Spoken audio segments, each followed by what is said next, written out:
तो देखते हैं सॉफ्ट मैग्नेटिक मटेरियल और हार्ड मैग्नेटिक मटेरियल क्या होते हैं। जो सॉफ्ट मैग्नेटिक मटेरियल होते हैं वो easy to magnetise and demagnetise होते हैं। मतलब कि एक सॉफ्ट मैग्नेटिक मटेरियल को ईजिली हम मैग्नेटाइज कर सकते हैं एज वेल एज उसे डीमैग्नेटाइज भी हम ईजिली कर सकते हैं। लेकिन एक हार्ड मैग्नेटिक मटेरियल को हम मैग्नेटाइज और डीमैग्नेटाइज नहीं कर सकते। काफ़ी मुश्किल से हम इसे मैग्नेटाइज और डीमैग्नेटाइज कर सकते हैं। तो hard magnetic material are very difficult to magnetise and demagnetise. अब सॉफ्ट मैग्नेटिक मटेरियल की जो रिटेंटिविटी होती है वो लो होती है। It have low retentivity.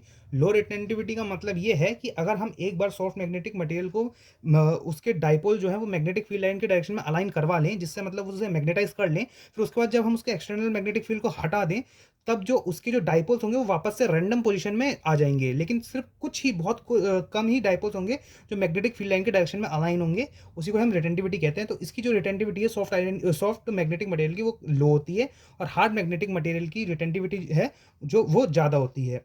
Thin hysteresis loop in soft magnetic material. जो सॉफ्ट मैग्नेटिक मटेरियल होते हैं उनकी जो हिस्टैरिसीस लूप होता है वो काफ़ी थिन होता है। मतलब इसका जो हिस्टैरिसीस लूप का एरिया है वो थिन है। लेकिन जब हम हार्ड मैग्नेटिक मटेरियल को देखते हैं तो उसका थिक हिस्टैरिसीस लूप होता है। मतलब कि ये जो इसका एरिया है हिस्टैरिसीस लूप का वो थिक है। तो आइए आगे देखते हैं। जो सॉफ्ट मैग्नेटिक मटेरियल्स होते हैं उसमें लॉसेस जो होते हैं वो स्मॉल होते हैं, मतलब कम लॉसेस होते हैं सॉफ्ट मैग्नेटिक मटेरियल में। और जो हार्ड मैग्नेटिक मटेरियल होते हैं उसमें लॉसेस जो हैं वो लार्ज होते हैं, ज़्यादा लॉसेस होते हैं हार्ड मैग्नेटिक मटेरियल में।